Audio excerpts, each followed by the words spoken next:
let us continue with the opening ceremony of the Chile-Japan Academic Forum at Patagonia. This event, inherently academic, tells of a long-standing relationship between our countries.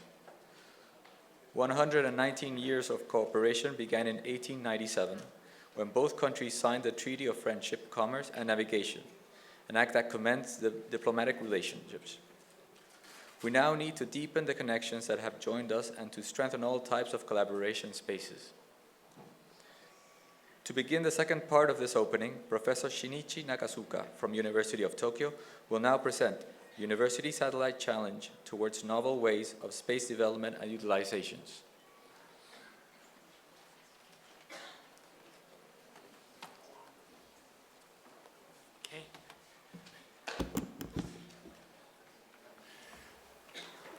Good morning, ladies and gentlemen, and thank you, Mr. Chairman. And I'm very happy and honored to make the first plenary talk. Today, I'd like to talk about our research about the micro nano pico satellite. But before going to that area, I'd like to briefly show you about the basic knowledge about the relationship between the rocket and the satellite. Maybe most of you already know, but I'd like to talk. The rocket will transport the satellite into the orbit. And when the satellite is going to the orbit, satellite will be released from the rocket and going around the Earth to do a lot of tasks. These tasks are called missions. These tasks are called missions. So these missions is a very important word. Please remember that. And the missions, many variety of the missions exist. For example, the communication, broadcasting, remote sensing, weather forecast, and sending GPS signal, and the space sciences explorations. And some of them are already contributing a lot to our everyday life. What is micro nano pico satellite? This is one category of the satellite, which is very small. Roughly speaking, its size is something like this: micro satellite, a nano satellite, and pico satellite. These satellites are usually called the lean satellite because it is very simple and not luxurious satellite. These satellites are very small as compared with conventional satellites like Japanese ALOS 4-ton or the Kaguya 3-ton satellites. Why this kind of the small satellite is now getting the highlight? Motivation towards the lean satellite comes from the current drawbacks of the mid and large satellite.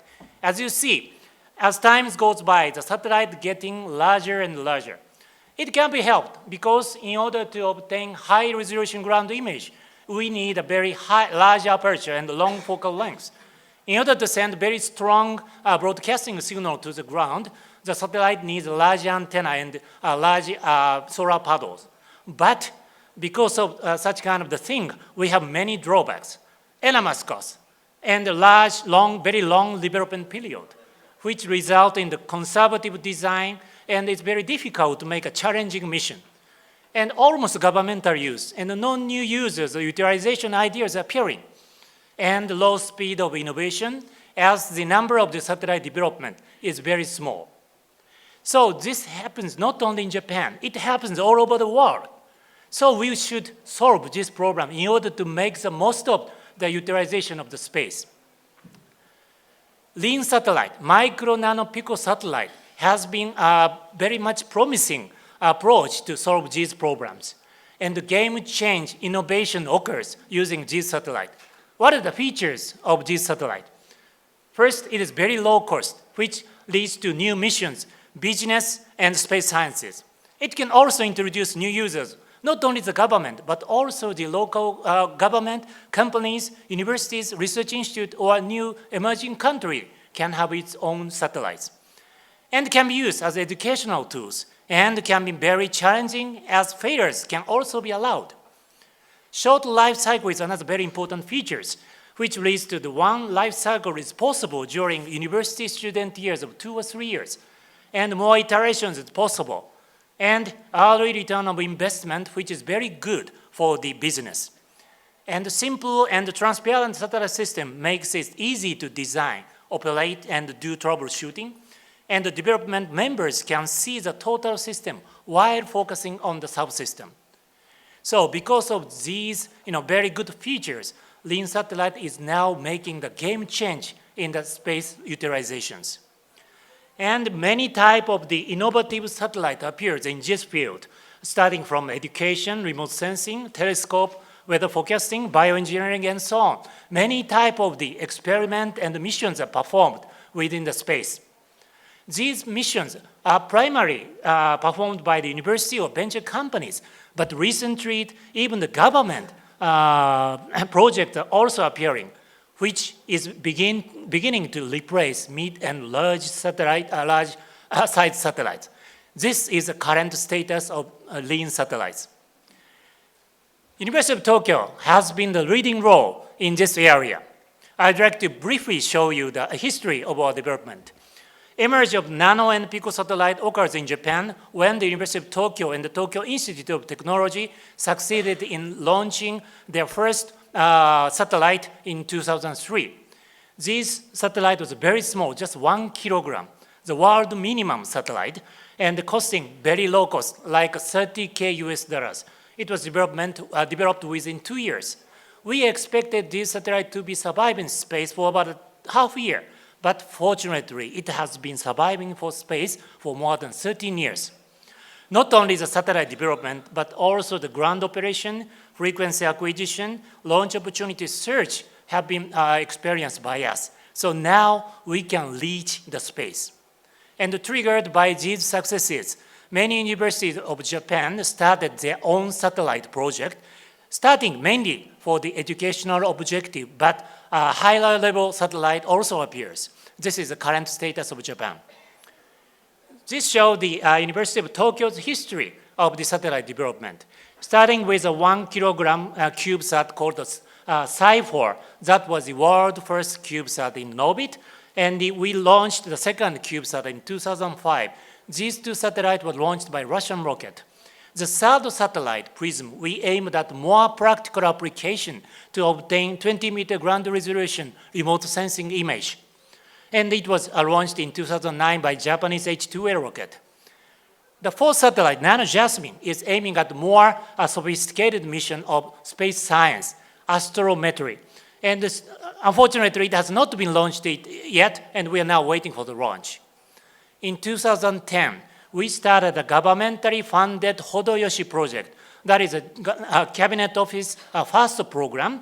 And through this project, we developed 4 satellites. And 3 of them were launched in 2014. All of them are remote sensing satellite. And we developed the world's first microsatellite deep space probe called Procyon, which was launched in 2014 together with Hayabusa 2. So in total, we developed 8 satellites, and 7 of them were already launched into the space and working very good. Before going into this kind of the space project, we gained experiences using this kind of very small satellite called the CanSat. It is actually the 350 milliliter can-sized satellite into which students should implement all the satellite bus function. Many types of the CanSat have been developed up till now. And this CanSat are launched by the amateur rocket to the 4-kilometer altitude. And during the descent, taking about 15 to 20 minutes, the student can do a lot of experiment, okay? Just like using a satellite. So this is a very good training material for this student. And this experiment called ALICE, a rocket launch for international student satellite, started in 1999 together with Stanford University and the University of Tokyo. And as you see that initially only the 4 universities are participating, but as time goes by, more and more universities from Japan have been participating, and now it became a very big international experimental event. So this shows the several pictures of the satellite development, and the students should develop the CanSat in the team for about 5 months.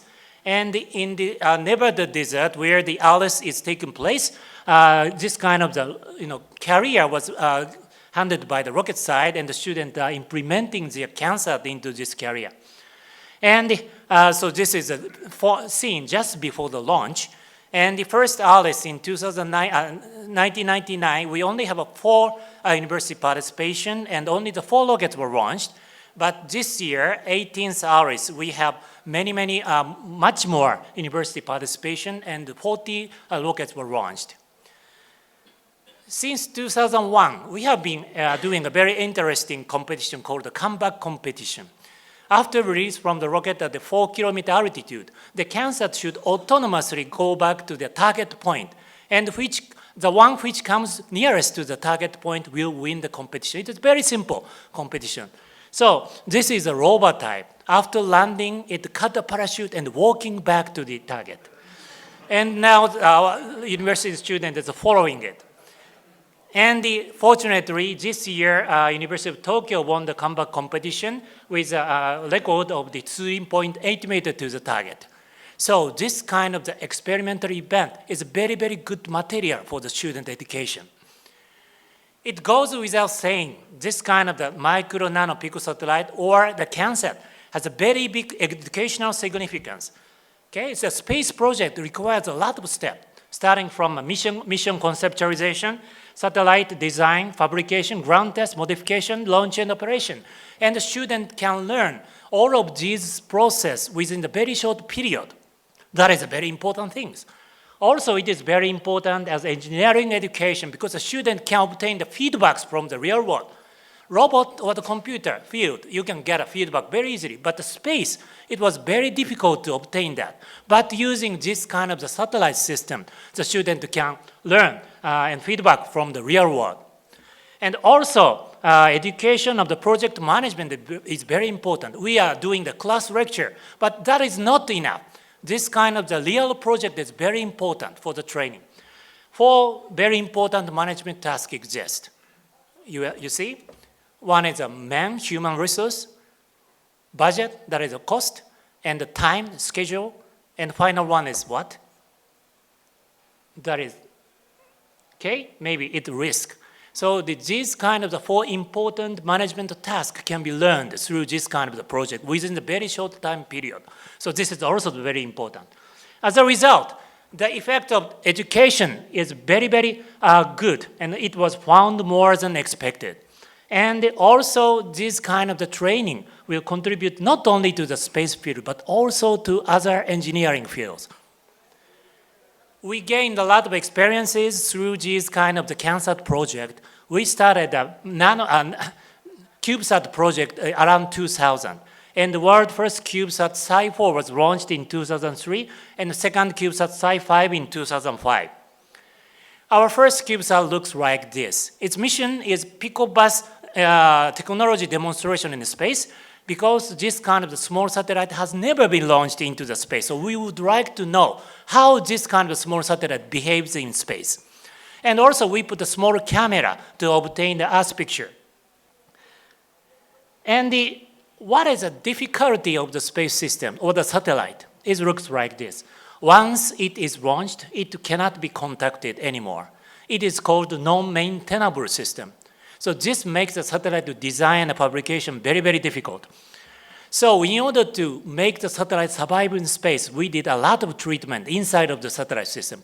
For example, we have the three systems: onboard computer, transmitter, that is a communication system, and the CW, transmitter and receiver system.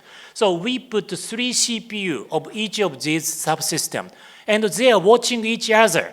And when it detects some anomalies or hang up of the other system, it resets the system. Through this kind of the process, the satellite can come back to the normal status even if something happens.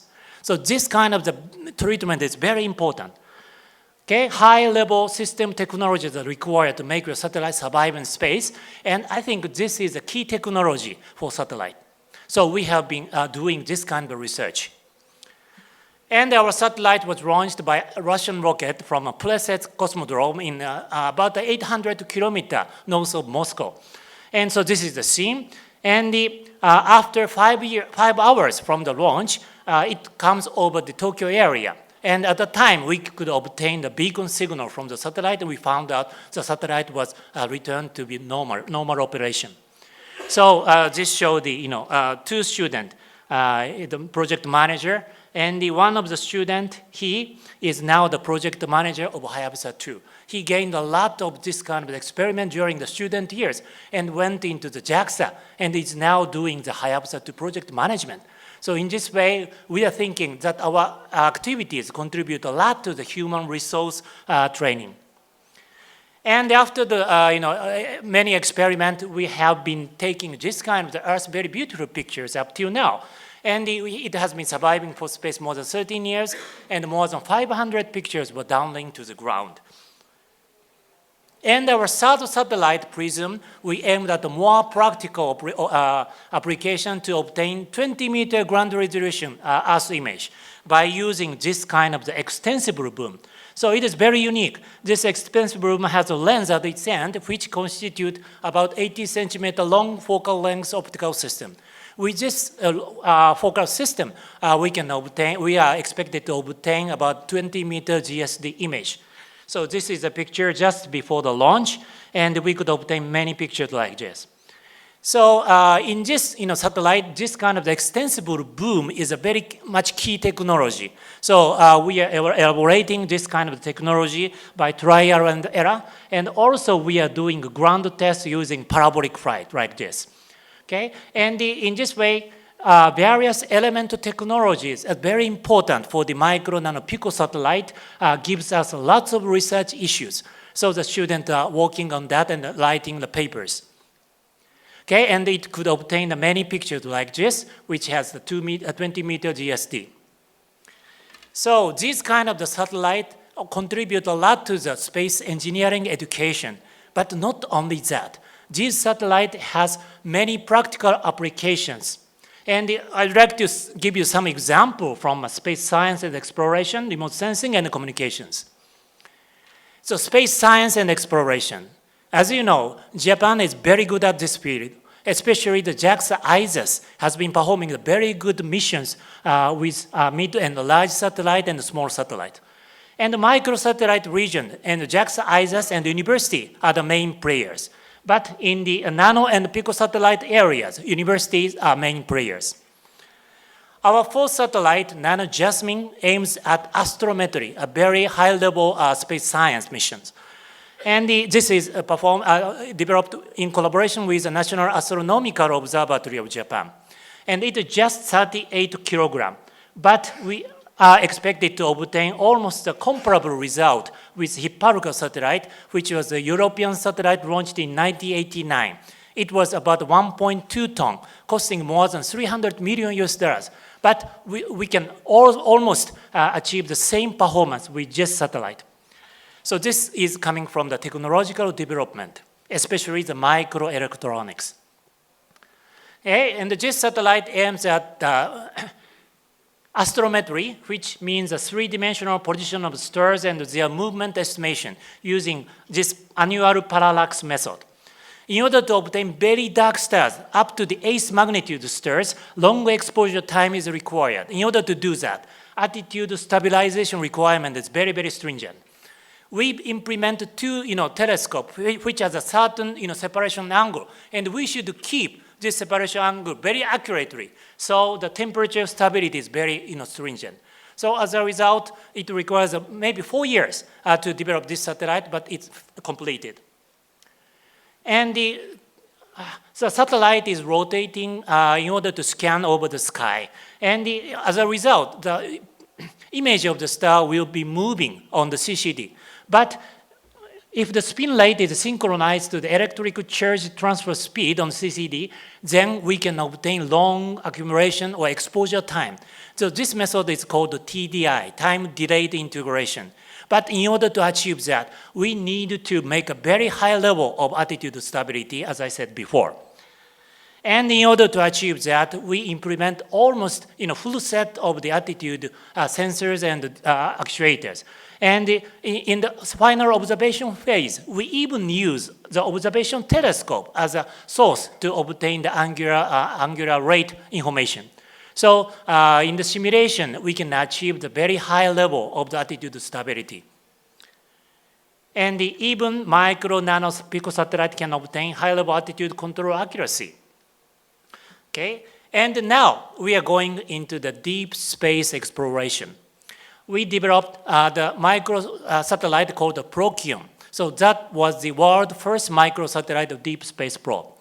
It was inserted into the deep space, and after 1 year, it came back to the Earth and make a swing by and to go to make a rendezvous with a small asteroid to take a picture. This is a mission of the Procyon. So it was developed within just 1.2 years and launched together with Hayabusa 2 in 2014 December. After 1 year of the experiment, we could obtain the very good technology of deep space navigation and long-range communication and attitude control in the deep space environment. And after 1 year, at the occasion of close encounter of the Earth, it can take a picture of the Earth from far behind. So this is the picture of the taken by the Procyon. And based on these technologies, we are now developing another deep space probe called Icarus. As you know, NASA announced the opportunity to launch 13-6U, that is a 6-kilogram satellite on the NASA's new rocket called SLS. And our satellite is selected as one of such kind of the EM1 CubeSats. And this satellite is aiming at equilibrium point of the lunar Earth Lagrange point. So the students are now elaborating this kind of very, very complicated trajectory to EM1 and using some optimization method. So this gives an additional research themes to the students. And the satellite itself looks like this. Maybe as you see that the satellite is very, very small, 10 centimeter, 20 centimeter, 30 centimeter. So the technological issue is how to implement propulsion, long-range communication, and attitude control system within this kind of the very small size. So that is currently the main missions. As to the Earth observation field, we have started the Hodoyoshi project in 2010. It's okay? It will come out? Okay, let's continue. And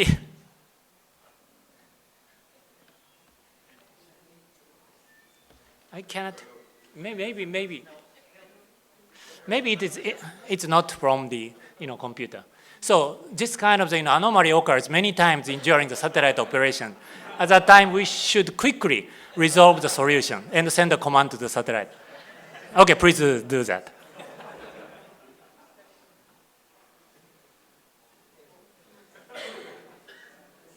Okay, good. Thank you very much. And so in the Hodoyoshi project, which is funded by the Japanese governmental first program, we did many things. So we developed 4 satellites, but not only that, we created a very good reliability concept, which is called Hodoyoshi. Hodoyoshi is a very keyword, that is just good. That means not luxuriously good. Okay, so this concept is very important. And then we created such kind of reliability concept. And also we developed many miniature component, advanced component, and optical system. And also we established infrastructure like a ground station and a ground testing facility. And also we are collaborating with outside people to create a new mission suitable for the microsatellite. In total, we would like to create a new paradigm of space development utilization based on microsatellite. This is the whole picture of the Hodoyoshi project.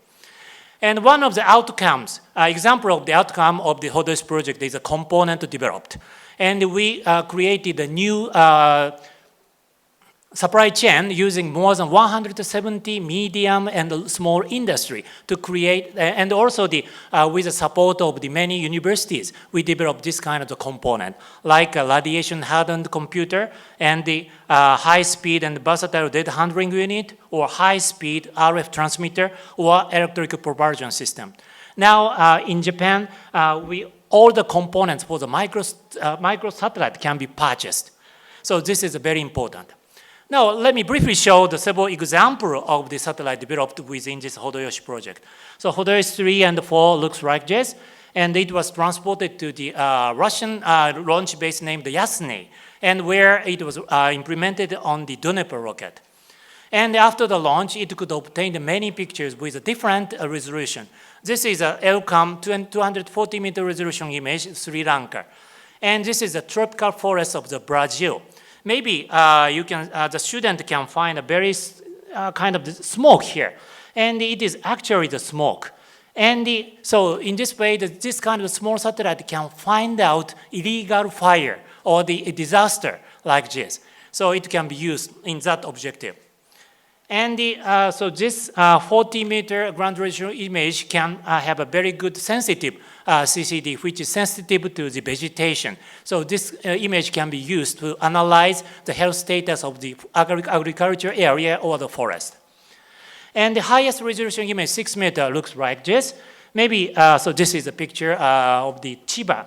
And you know this? This is the forest. This is a golf course.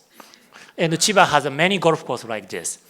Okay? And so based on this technology, we are now making a technology transfer to Vietnamese young engineer, Vietnamese National Science Satellite Center. And the young engineer, total 36 invited to Japan, and now we are teaching them how to develop the microsatellite. And their first microsatellite called the Micro Dragon is now at the final stage and will be launched by the Japanese rocket in 2018. And we established a venture company named Axel Space. And this company developed the Hodoyoshi 1 in our Hodoyoshi project, which also has a new telescope. And they obtained very good pictures like this. And so this is the famous Dubai's Palm Island. And this Axel Space is now developing 2.5 meter ground resolution satellites. And before 2022, they will complete 50 satellite constellation. What happened in 50 satellite constellation? So with these satellites, we can monitor all the area of the globe every day. So everyday observation will make another type of the business. So this is their intention. And we are University of Tokyo are supporting them in technological aspect. And another very important application of the microsatellite is this kind of the store and forward mission. If you put the small sensors on the ground, and the sensor has a transmitter, and it will send a weak signal to the sky. And when the satellite flies over that area, the satellite can collect the data from the ground. By using this kind of system, we can get the ground information even when there is no ground infrastructure of the communication. So we are now using, so this kind of receiver is on board of Hodoyoshi 3 and 4, but in order to improve our technology, we are now developing another weak signal receiver, which will be on board on TRICOM to be launched in this December. And this satellite is very, weak signal receiver is very unique. Only the 20 milliwatt is required from the ground. It's very, very low power is required from the ground. And also, it is no license of the usage required. So we are using this kind of system to make another world. And we are now proposing this kind of thing to the world. How about making one satellite, small satellite by each country so that we have more opportunity to send the data to satellites? So if we have only one satellite, we can have only the opportunity of 40 minutes to communicate to the satellite. But if there are many satellites, more and more communication opportunity appears. So we are now encouraging many countries to develop their own satellite. And the country who provides one satellite can use all the satellites for data collection. And water level or water quality monitoring may be the first candidate because many countries are suffering from water quality degradation or the water level, flood and so on. So international contribution to human welfare by university community is now proposed. So finally, I'd like to show you some information about the university community. Not only University of Tokyo, but also many other universities of Japan has been developing their own satellite. Currently, up to 37 university satellites were launched into the space. And the UNISEC, University Space Engineering Consortium, UNISEC, has been performing a very important role. It was founded in 2002. I am the founder, and it became NPO in 2003. And it gradually getting more and more participation, and now we have a very big organization. And UNISEC's mission is twofold: education and human resource training, and also the innovative space technology seeds development. And its activities include joint experiment like ALICE, workshop, symposium, and consultation of legal matters. And we are now providing a UNISEC lecture series to those universities which have no aerospace and aerospace department. And so activity of the UNISEC to the international collaboration looks like this. So we are very good at the CANSAT. So we want to transfer this technology to the foreign country. So this is a CLTP, CANSAT Leader Training Program. So we are inviting many teacher-level professors or teachers from outside of Japan, and we are teaching them in one month course of the CANSAT. And after they come back to their home country, they start teaching CANSAT. So now we have many participants from all over the world, and they are starting the CANSAT as a first step training of the space development. Also, we are hosting Mission Idea Contest, MIC, and 4 times. And this is a mission idea contest for the satellite less than 50 kilogram. And we are collaborating with many regional coordinators all over the world, and they are teaching each country's students how to create a mission idea. And we just finished Mission Idea 4 in Bulgaria this October. And through these kind of activities, we have constructed many global network through Mission Idea Contest and CLTP. Currently, we have 38 countries collaborations. And the Nanosatellite Symposium has been held 7 times, and the 7th Nanosatellite Symposium was held in this October, also in Bulgaria. And from these countries, we started the collaboration with Vietnam, Kazakhstan, UAE, Turkey, and Thailand. And also, Brazil and Mongolia is now under discussion. Finally, I'd like to propose one thing. So we would like to transfer this kind of the UNISEC experiences and know-how to the many countries. So that is a concept of the UNISEC Global. So many countries are interested in creating UNISEC-like organization inside of their country. So 33 regions and countries are very much interested. And from them, already 13 local chapters and 1 association of local chapters have been acknowledged. So that is the red part. And this UNISEC Global meeting has been held annually. And this will make stronger this kind of the university community. So finally, I would like to summarize. Micro nano picosatellite has opened novel ways of space development utilization. It is making a game change. Space science, remote sensing, communication, and many other application areas will appear. And they are also very good for the educational material.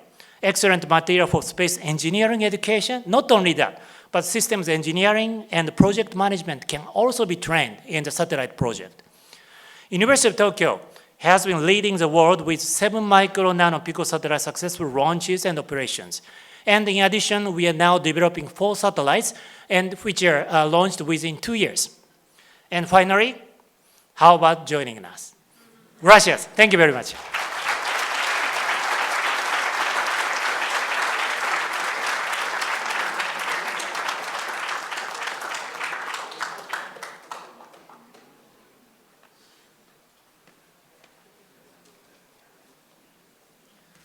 Thank you, Professor Nakasuka. Continuing this inauguration, Professor Pierre Colapricolo from the University of Sao Paulo will present molecular interactions between macroalgae and fungi from the Antarctic region. Good evening to everyone. It's a great pleasure for me to be attending this meeting. It's a privilege to be here. I want to thank very much, deeply, the organizer to invite me to come here. Also, I have decided to give a little bit, a glance of what we are doing in our research field, just to have an idea what kind of collaboration that we can do at this point. So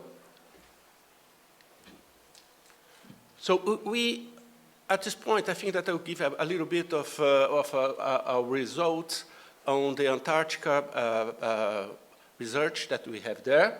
And as you can see here, it's not always easy to get a sampler place. You see there's lots of snow on there. And normally we have lots of help of people around. And this, oops, sorry. So I call here the molecular interaction between macroalgae and fungi from Antarctica region, but I also give you a little bit of other results that we have. It's a great pleasure to be in Punta Arenas. I consider Punta Arenas my second city because I visit Punta Arenas about 2-3 times a year because our polar ship leaves from Punta Arenas, Brazilian ship, to go to Antarctica. So it's a great pleasure to be in Punta Arenas, especially in Punta Arenas. My name is Pio Colepicolo, and I'm at USP University. So this part of this question of our project actually is in a big project that has a big collaboration of University of Magallanes. So this is a big project supported especially by the Ministério de Ciência e Tecnologia of Brazil. And we have mainly logistic support from University of Magallanes. Algae, probably you are not familiar with that, of course. There is no need to be familiar with that. But algae plays a very important role in the marine environment. Just to remember that algae is a photosynthetic organism. If they are photosynthetic organisms, they consume CO2 and produce, sorry for that. And they produce molecular oxygen. Also, there's another very important point of algae itself. They are the only organisms that have the ability to uptake nitrate, as you know, in the marine waters. Nitrogen is in the form of nitrate, and nitrate must be reduced to nitrite, and from nitrite to be reduced to ammonium. So algae has the two enzymes that are able to do these steps. Before moving further, I want that you keep in mind these pictures, these colorful pictures, because this is from tropical algae that I want you to compare to Antarctic algae. Many groups, including ours, have been putting lots of efforts to try to find bioactive products from algae. And I can list several bioactivity products from algae. This is one of our publications showing anti-cancer activity. But also, people from Magallanes University have been putting lots of effort trying to find bioactivity products. And I put here 2 papers of Andrés Mancilla from this university. And this paper, which was so important, that got the cover of a very important journal in phycology. So, I will change a little bit here because of, yeah. So, macroalgae from Antarctica suffers very abiotic conditions, such as low temperature and covered by ice and snow for many months. So that makes something very difficult for any organism to survive. But algae can do that. For instance, the place that we collected this algae, South Shetland Islands, the winter time, we have just 5 hours of sunshine. In the summer, 20 hours of sunshine. So you see the difference that the algae are submitted to in these conditions. At the low tide, for instance, algae may be exposed to UV light for many hours and, of course, can lose lots of water. Algae develop strategies in order to survive in extreme environment conditions. For instance, the photosynthetic apparatus is very efficient or adapted for a very low light period. The biochemical metabolism is adapted to be efficient to low temperatures. So there's some adaptations that these organisms have to do in order to survive. So, macroalgae from Antarctica is very different than tropical algae. Going to Antarctica, this is the last stop that we have. Oops, again, sorry. Punta Arenas is just right here. So to go to Antarctica, we have to cross this area here that is named Drake Passage. As you can see, the difference in the satellite here, the waves in the Drake Passage can reach 16 meters high. So it's not easy to get there. Here is the South Shetland Islands. And I let this picture here just to have an idea, the continent, the Antarctica continent, how big it is. And we are in just this little spot. So we have lots of place to be doing research, and we want some help to do that. Here is the place that we harvest our algae. And this is the Isla Rei Jorge, right here, where the Brazilian research station, Polar Brazilian research station is, right here. And we have collect algae in different places. I just left this picture here to see that I was there, just to confirm that. So this is me, okay?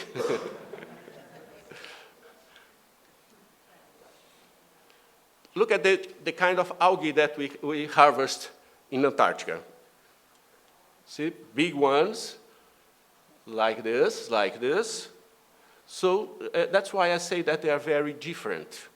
Some picture of my group that doing some harvesting in Antarctica. As you can see here, 3 of my research group holding this Imantotallus algae. That's a big algae. This is also people from my research group, also people from my research group. And this place here is very peculiar because as you can see here, there's lots of fog around. This fog that you find here is because this island is in the top of a volcano. So there's a kind of a cut, and people are collecting around here. So the water temperature here is about 25 degrees in Antarctica. So you can compare water or population from inside of this place to this other side here. Here is a picture of where the vessel or the ship enters and stop around that area. We also perform an experiment outside, doing some kind of different condition of a research. This is our Brazilian polar ship. That's Maximiano. We have 2 Brazilian polar ships that goes to Antarctica every year. We are actually in the 3rd, 5th mission. That's the longest scientific research in Brazil, I would say. Here, another picture of the Maximiano.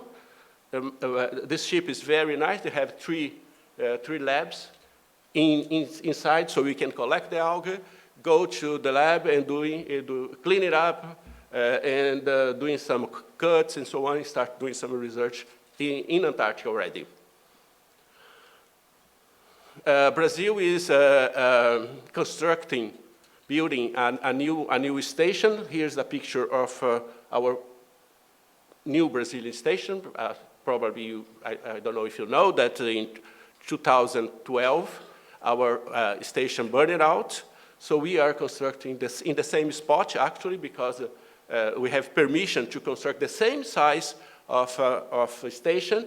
And probably in 2017, we have already this station ready. So another view of the station. Be very comfortable with three or 4 labs, I can't recall that, but at least 2 molecular biology laboratories. It's very good because we can exchange people from different countries and different research aims. So here is a picture of our old station, is right here. So our new will be exactly here, okay? Oops. Another picture of our station here. And here is where we have sampling our algae. And as you can see here is the King Island, where the Brazilian station is. So as you can see, we have not done much because it's just this a small group of islands here. There are lots of what to do.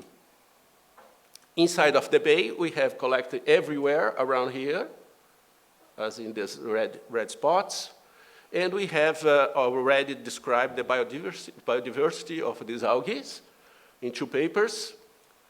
And as you can see here, just to give you a little bit of idea, the red algae is about 50% of population, brown algae 22, 23%, and red and green algae is about 24% population. Lots of distribution in terms of genera and so on, but this is not important.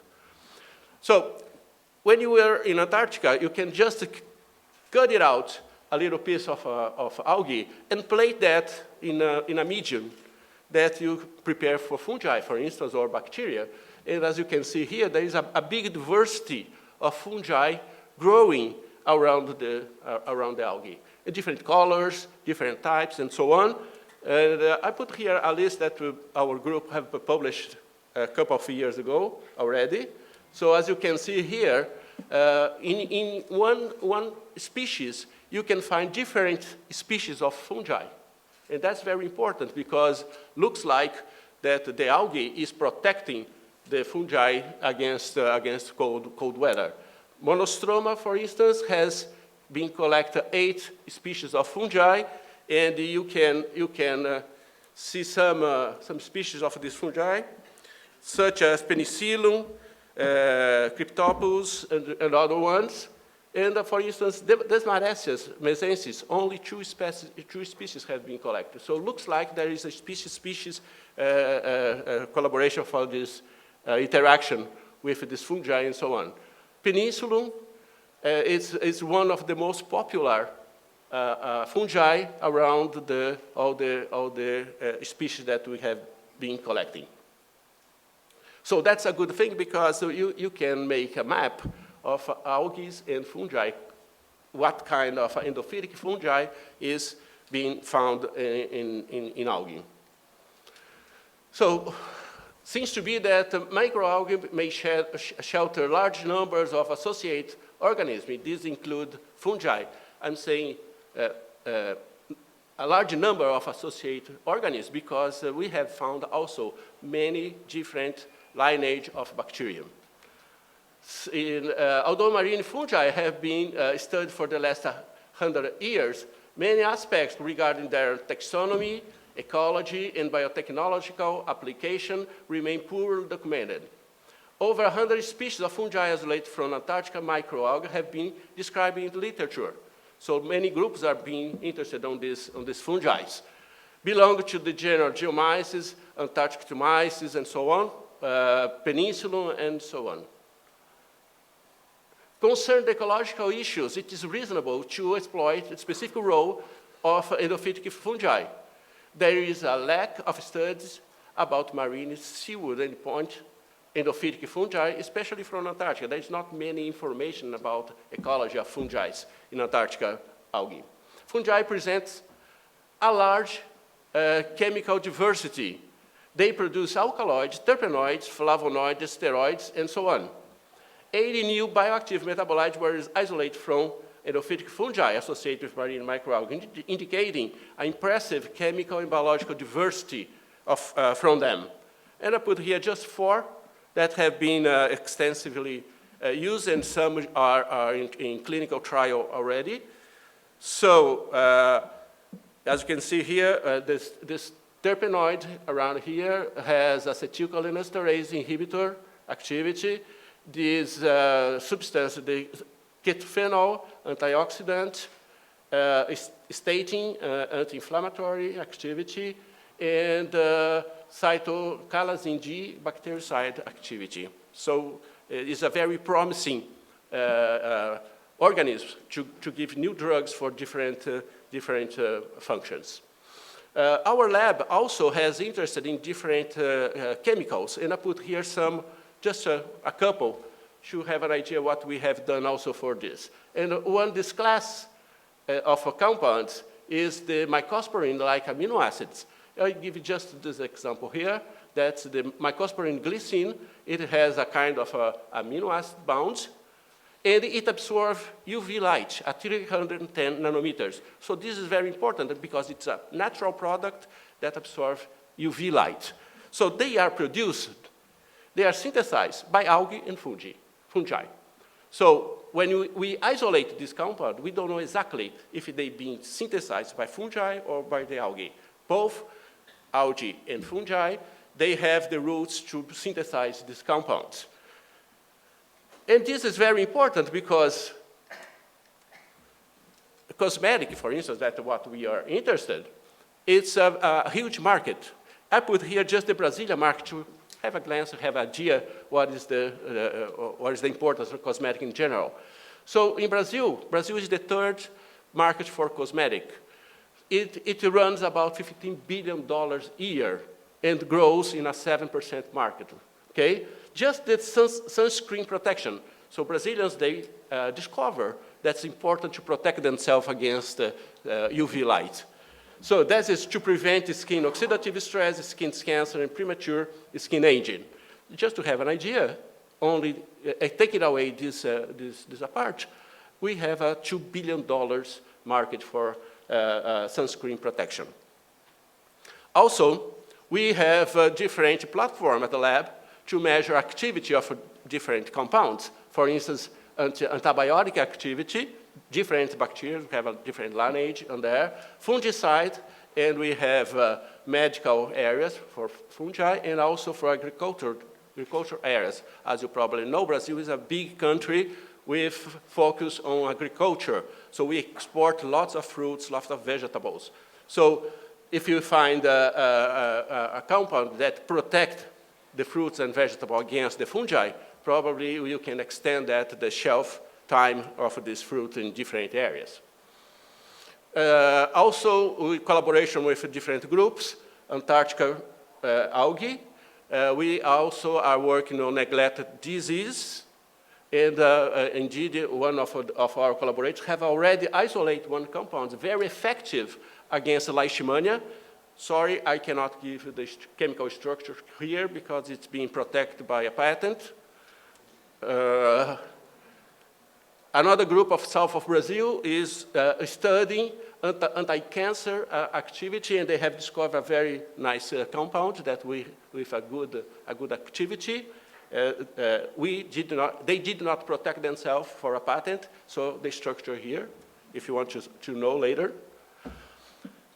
So, fungi may release substrate to algae structure to chemical arsenal against herbivores.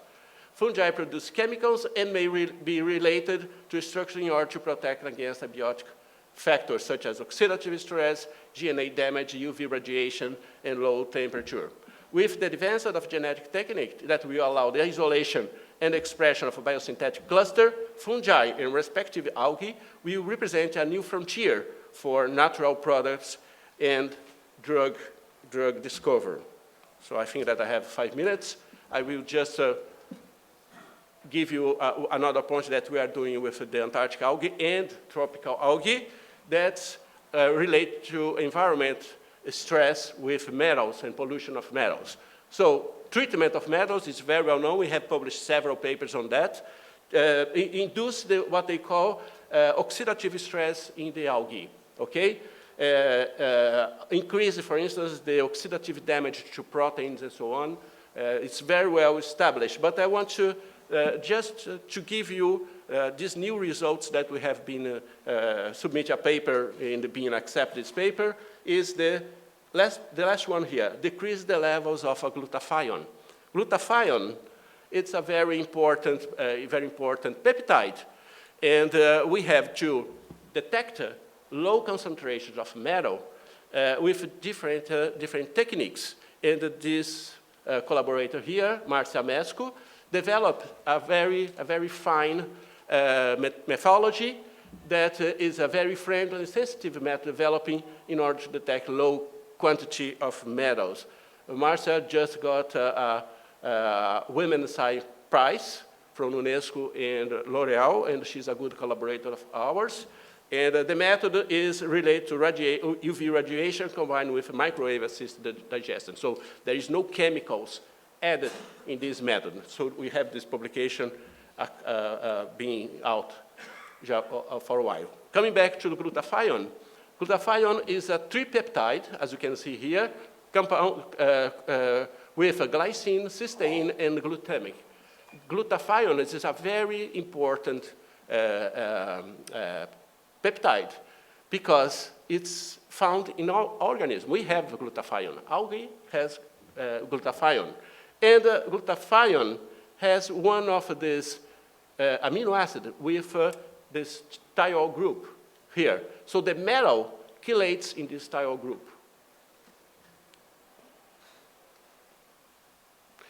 To measure glutathione in the algae, we had to develop sensitive methods, as you can see here, performed by LCMS, liquid chromatography attached with mass spectrometry.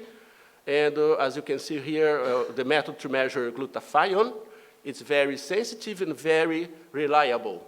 It's a very good standard curve. To detect oxidized glutathione is also developed a method by the LCMS, and as you can see here, it's very reliable, very sensitive. You go to nanograms per ml. And oxidized glutathione is just the product of a bridge between the two sulfur groups, as you can see here, two reduced glutathione, yields one molecule of oxidized glutathione. So we have done some lab experiments, as I said, with tropical algae and also with Antarctic algae, and they will behave in the same way. As you can see here, when you add 2 micrograms per ml of cadmium, the glutathione decreases their levels dramatically, as you can see here. Since 2 molecules of reduced glutathione yields 1 molecule of oxidized form, if the glutathione disappearing, decreasing, we expect that this concentration could be higher after this experiment. So for our surprise, when we run this experiment in the same condition, also oxidized glutathione decreased their levels. So we didn't know where glutathione were going to. We went back to the literature and we found another very important compound, especially in terrestrial plants, that the name is phytokeratin. Phytokeratin is the addition of these 2 dipeptide here, cysteine and glutamic, at this point here.